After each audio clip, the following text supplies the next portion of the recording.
last looked out on the peaks of Stephen, where the snow lay round about, deep and crisp and even, brightly shone the moon that night. Thank you.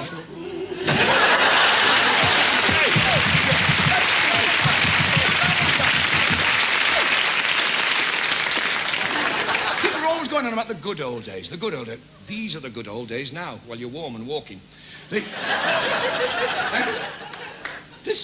The prices in the old days must have been marvellous. My granddad reckons he could go to the local dance hall, and for a shilling, he could boogie the night away, have a packet of crisps, chips on the way home, and still have change of a shilling. He couldn't do that today. They blocked the hole up when he was getting in.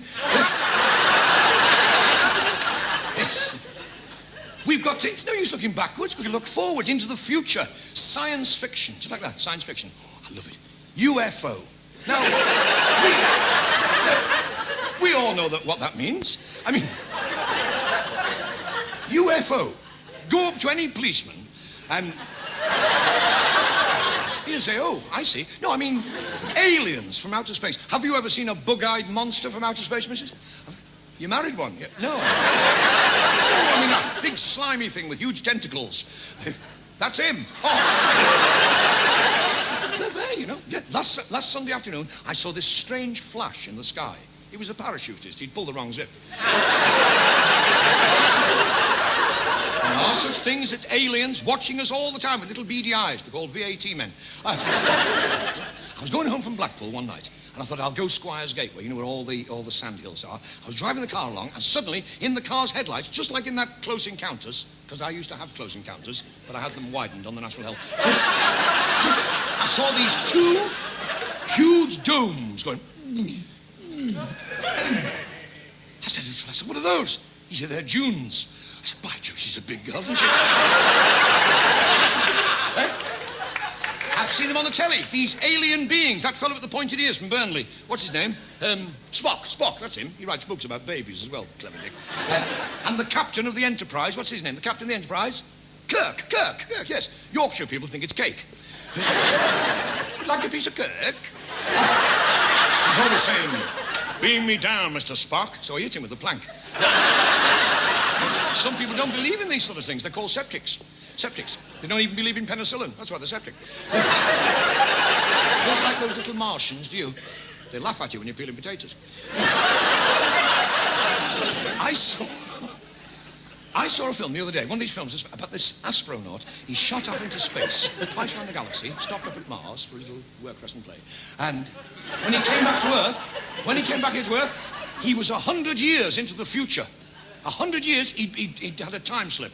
And 100 years, and everything had changed 100 years into the future. There were no roadworks on the M1. Reggie Ben was still trying to get in. Looked through the window. Amazing. There were signs of life on Liverpool docks. I switched the TV on, and Stowe in the Wold were playing Everton for the Cup at Wembley. That's what I thought, Everton. But the BBC...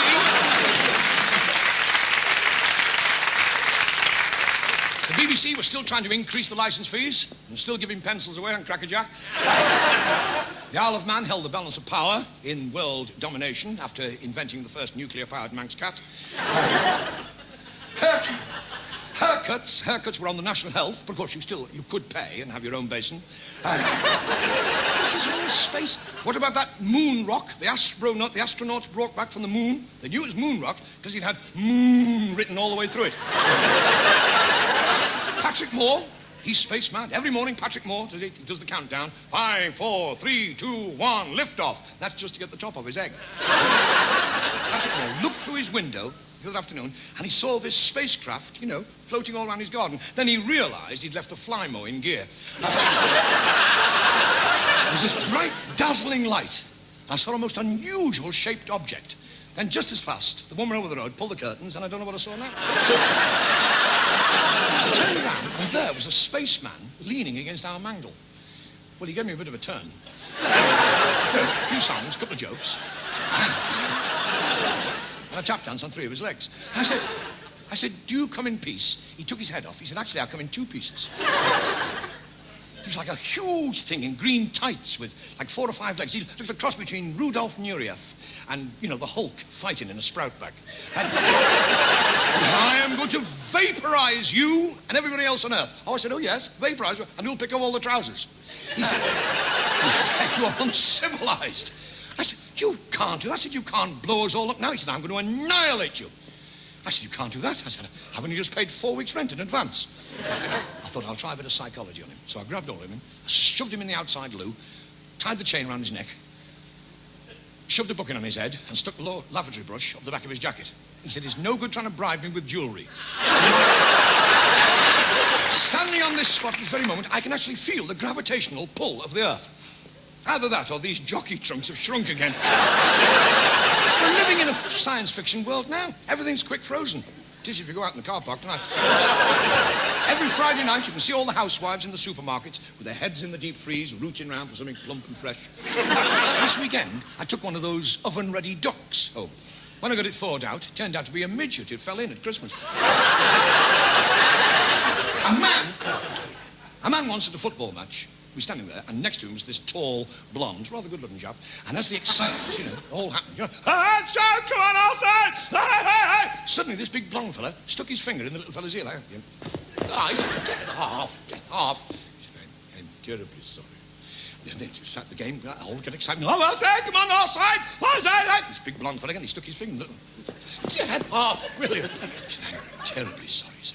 I'm terribly, I do apologise. He said, why didn't you go and watch your own game? No, I'm terribly, he said, I am not of your planet. He said, what do you mean you're not? Well, he said, I'm not from the planet Earth. He said, I'm from the planet Venus. I'm a Venusian. Well, he said, you want to tell your missus to give it? He said, we don't have missuses there. No, he said, there are no he's or she's on Venus, just an it, and I'm one. He said, no missus, no he's, no she's, just it's, and I'm an it. So the little fella said, well, he said, how do you, he said, oh, easy. It's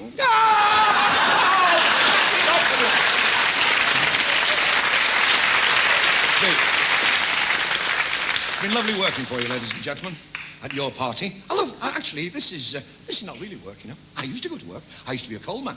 My brother, our Billy, we were a coal man until I was 17 and a quarter. I remember the day I left, actually, because we had the horse and cart out, and we were going down through Liverpool streets, Old Swan, and suddenly this lady stuck her head out of the 7th story block of flats. She said, "Yoo-wee!" The horse and cart was the side of the road. So I backed up to the cart, got the underway to coal on my back, and away I went. And I thought, by Jove, 7 stories.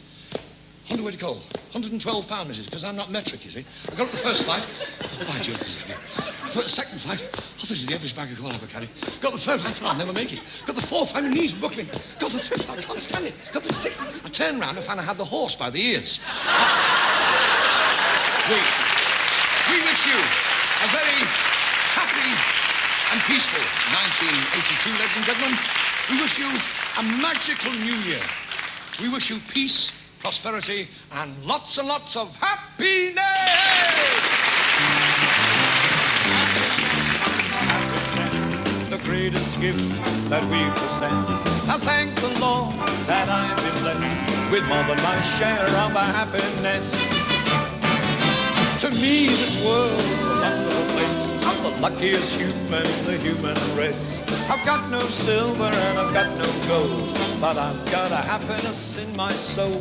Happiness to me is an ocean tide, the sunset fading on a mountainside, a big old heaven full of stars above, when I'm in the arms of the one I love. Oh, happiness, happiness, the greatest gift that we possess. I thank the Lord that I've been blessed with more than my share of happiness. Happiness, happiness, the greatest gift that we possess. I thank the Lord that I've been blessed with more than my share of happiness. More than my share of